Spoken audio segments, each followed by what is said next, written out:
बारामती नगरपालिका आणि माळेगावच्या नगरपंचायतीच्या निवडणुकीच्या पार्श्वभूमीवर अजित पवारांनी एक कार्यकर्ता मेळावा घेतला.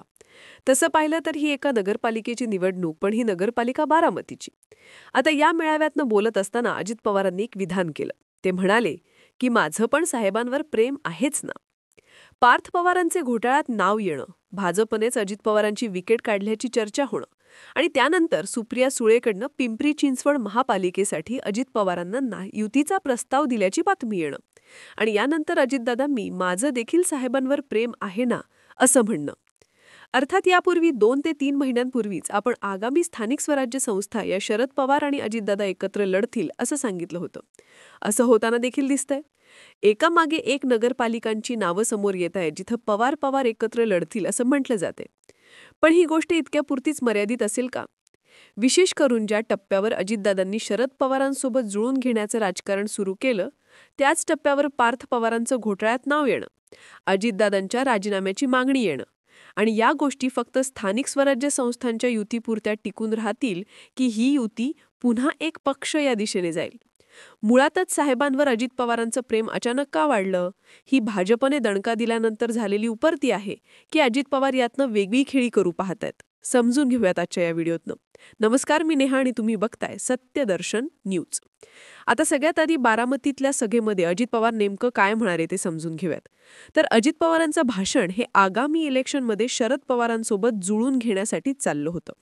अशातच लोकसभा आणि विधानसभा इलेक्शनचा दाखला देणारी एका कार्यकर्त्याची चिठ्ठी अजितदादांकडे आली. त्या चिठ्ठीवरती बोलताना अजितदादा म्हणाले की खासदार केलं असं झालं, आमदारकी केला तसं झालं, मला असलं काही सांगू नका. एका बाजूला आदरणीय पवार साहेब आणि एका बाजूला अजित पवार. बारामतीकरांच्या समोर प्रश्न हा उभा राहणारच ना. का? काहीच प्रेम साहेबांवर नसावं असलं पाहिजे. माझं पण साहेबांवर प्रेम आहेच ना. पण मी काही राजकीय भूमिका घेतली, मला सुरुवातीला निवडून द्यायला पवार साहेबच कारणीभूत आहेत ना. हे कसं आपल्याला विसरता येईल? थोडक्यात काय तर बारामती, माळेगाव आणि पुणे जिल्हा परिषद जिथं शक्य होईल तिथं अजितदादांची राष्ट्रवादी शरद पवारांच्या राष्ट्रवादीला जागा सोडणार आहे, महानगरपालिकेत युती करणार आहे, हे जवळपास स्पष्ट आहे. जे काही मतभेद हे मागच्या 2 ते 3 निवडणुकीत झाले असतील ते विसरून एकत्र या असंच ते सांगायला लागलेत. आता येतो आपला मूळ मुद्दा. तो म्हणजे अजित पवारांना पवार साहेबांवरच्या प्रेमाची आत्ताच उपरीतिका झालीये. तर याचं पहिलं कारण आहे ते म्हणजे भाजपने दिलेला दणका. कोणी कितीही दावे केले तरी भाजपनेच पार्थ पवारांचे हे प्रकरण बाहेर काढलेलं आहे. हा पहिल्या दिवसापासूनच दावा राहिलेला दिसतो.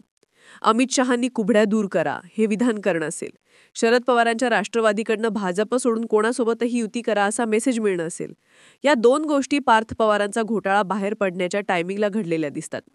त्यामुळेच भाजपनेच हा घोटाळा बाहेर काढलाय असे आरोप भाजपवरती होत आहेत. आता यात भाजप आहे की नाहीये हा नंतरचा प्रश्न. त्यापूर्वीचा महत्वाचा मुद्दा आहे तो म्हणजे कधी ना कधी अजितदादा भरडले जाणार. भाजप एकहाती सत्तेत येण्याचा प्रयत्न करताना दिसतंय. त्या दिशेने अजितदादांचे जुने नेते फोडण्याचा प्रयोग काही दिवसांपूर्वी सोलापुरात करण्यात आला.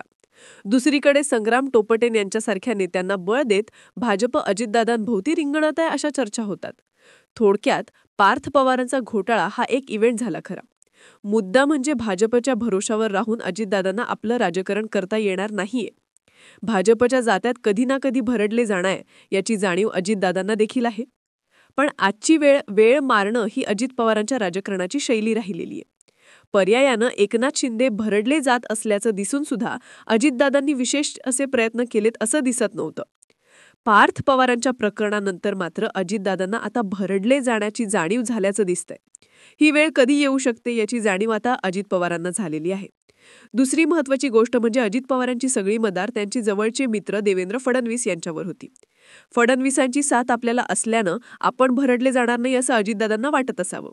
पण केंद्रानं मनावर घेतलं तर फडणवीस सुद्धा अधिकचं असं काही करू शकणार नाहीत याची जाणीव सुद्धा या प्रकरणामुळे दादांना झालेली आहे. थोडक्यात भाजपच्या या दणक्यातनं अजितदादा तात्पुरते बाहेर पडतील, पण भाजपला भविष्यात कंट्रोलमध्ये ठेवायचं असल्यास आपल्याकडे अन्य पर्याय आहे हे दाखवणं अजित पवारांसमोरचं प्रमुख आव्हान असणार आहे. आता या पर्यायात शरद पवार यांच्याशिवाय दुसरं तुल्यबळ नाव कोणतंच नसणार.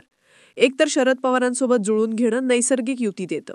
दुसरी गोष्ट म्हणजे शरद पवारांची जवळीक अजितदादांना भाजप विरोधात प्रोटेक्शन देऊ शकते.